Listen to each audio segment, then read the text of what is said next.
साथियों नमस्कार, मैं आशीष जौनपुरी। इस वक्त हम गौरव आशापुर थाना क्षेत्र के अंतर्गत आने वाले कबीरुद्दीनपुर गांव में मौजूद हैं और अनुराग यादव की जो हत्याकांड है वो पूरे देश में चर्चा का विषय बनी हुई है। सोशल मीडिया से लेकर के बड़े टीवी चैनल्स वाले भी इसको कवर करने में लगे हुए हैं। जब से अखिलेश यादव आकर के इस पर बयान दिए उसके बाद से यह मामला तूल पकड़ता नजर आ रहा है। आज यहाँ सुबह मंत्री जी का आगमन होता है, मंत्री जी परिवार से मिलते हैं और परिवार के सदस्यों से मुलाकात करने के बाद मंत्री जी यहाँ से चले जाते हैं। अब हम इस वक्त जब अनुराग के गांव में हैं, जो 17 साल का एक युवा लड़का जो इतना टैलेंटेड था, ताइक्वांडो का एक मजा हुआ खिलाड़ी और जिससे उम्मीद थी इस गांव को कि इस गांव का नाम रोशन करेगा, इस जनपद का नाम रोशन करेगा, देश और प्रदेश का नाम रोशन करेगा, आज वो हमारे बीच नहीं है। ऐसे में हमारे साथ अनुराग के गाँव के उसके रिश्ते में बड़े पिताजी लगते हैं, मौजूद हैं। इनसे बातचीत करेंगे कि आखिर अनुराग व्यवहार में कैसा था, पढ़ाई लिखाई कैसी थी और गांव के लोगों के साथ संबंध कैसा था। अच्छा अनुराग के आप रिश्ते में बड़े पिताजी? हाँ, बड़े पिताजी। अनुराग कैसा लड़का था? बहुत सुंदर लड़का था, अनुराग बहुत अच्छा था, व्यवहारिक था, सामाजिक था, कराटा का खिलाड़ी था, 2 पदक जीता है। क्या करता था पढ़ाई में? पढ़ाई में भाई अभी पढ़ रहा था, फर्स्ट ईयर था उसका। अच्छा, आपसे मिलता जुलता था? हाँ, हमसे मिलता था भाई जरूर। तो किस विषय पर चर्चा होती थी आपसे? हमने वो जाता था, हमारी दुकान है बनैया बाग मारूपुर चौराहे पे, चाय पान की दुकान है, वहाँ जब बच्चा जाता था, बाबूजी पा लगी, बाबूजी इस बार हम अच्छा खेल के आए। ये कहते हुए देखिए कि इस जो रिश्ते में अनुराग के बड़े पिताजी लगते हैं, उनकी आंखों में आंसू हैं। आप समझ सकते हैं कि कितना व्यवहार कुशल रहा है अनुराग। नहीं, अनुराग भाई बहुत अच्छा लड़का था। वही ये कहता था कि बाबूजी अब इस बार जाएंगे तो आपके लिए कुछ ला के देंगे। आप भी पहलवान रहे हैं? हाँ, हम अनुराग का भी खेल से बड़ा अच्छा संबंध रहा। हाँ, ऐसे में जब लोग एक ही फील्ड के मिलते हैं तो उनसे थोड़ी सी जो रिश्ते हैं, हाँ, वो उसमें गहराई आती है। बस आपसे खेल पर बातचीत होती थी उसकी? हाँ हाँ। क्या कहता था? अरे कहता था कि बाबूजी हम फर्स्ट लाएंगे और इंडिया जीतेंगे। फिर आपको कैसा महसूस होता? अरे हम तो नहीं सोचा भाई अब क्या करें। उसके बाद हमने कहा कि हमारे गांव का रोशन होगा, हमारे जौनपुर जिले का होगा, हमारे उत्तर प्रदेश का होगा, कहीं और आगे बढ़ेगा तो इंडिया का। इस घटना के कितने दिन पहले अनुराग आपसे मिला था? हमसे 1 हफ्ता पहले मिला था। हाँ। जब आपसे लास्ट टाइम अनुराग मिला तो क्या बोला? यही बोला कि हम बाबूजी अब जाएंगे खेलने के लिए, कहीं बाहर जाने वाला था, तैयारी करा, ये दिवाली के बाद जाने वाला था। तो अनुराग के पिताजी क्या करते हैं? अनुराग के पिताजी भाई नौकरी करते हैं। वो भी था नहीं, कलकत्ता गया था कमाने के लिए। अच्छा। हाँ।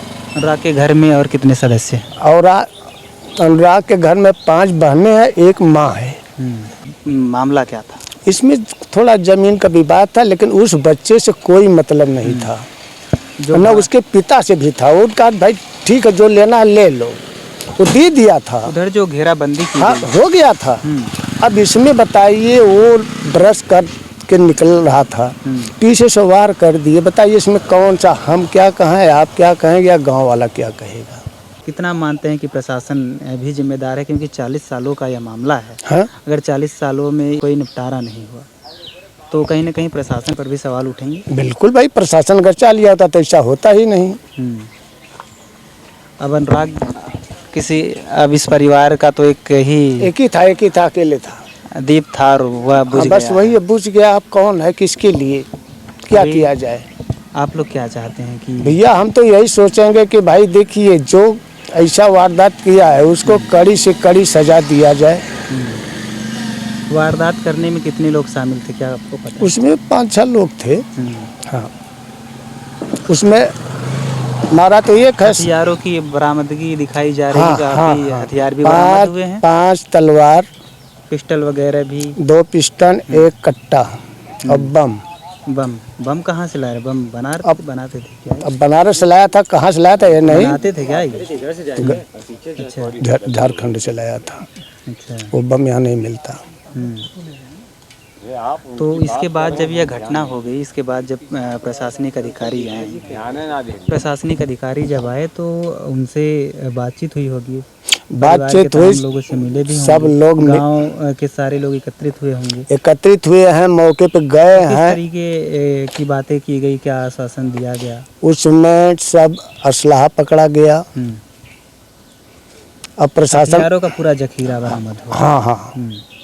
उसके बाद क्या किए अब लोग, अब इसको हमें नहीं मालूम। लेकिन एसपी साहब, हाँ, उन्होंने क्या कुछ बयान दिया, क्या बोला लोगों को? उन्होंने यही कहा कि भाई ठीक है, उसको कड़ी से कड़ी क्या, उसको तुरंत पकड़ो, तुरंत काउंटर। एसपी साहब ने यही कहा कि इनकाउंटर कर दें। हाँ, तुरंत। अब देखिए क्या करते हैं कि नहीं करते हैं। ये सरकार कहती है कि हम जीरो टॉलरेंस पर काम कर रहे हैं, यानी कि जो अपराध है वो अपराधी कोई हो बख्शा नहीं जाएगा।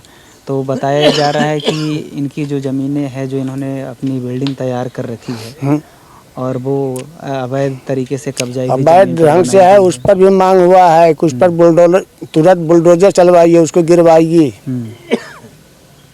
तो ये सारी चीज़ें ग्राम प्रधान को तो पता ही होंगी। बिल्कुल है। ग्राम प्रधान में इतनी हिम्मत नहीं कि भाई ग्राम समाज को कब्जा कर रहा है, उसको वो खाली भी करवा सकते थे। विवाद था, आपसी पंचायत करके निपटाया जा सकता था। अब वो क्या किए हैं क्या नहीं किए हैं, इसके बारे में मुझे नहीं मालूम है। हाँ।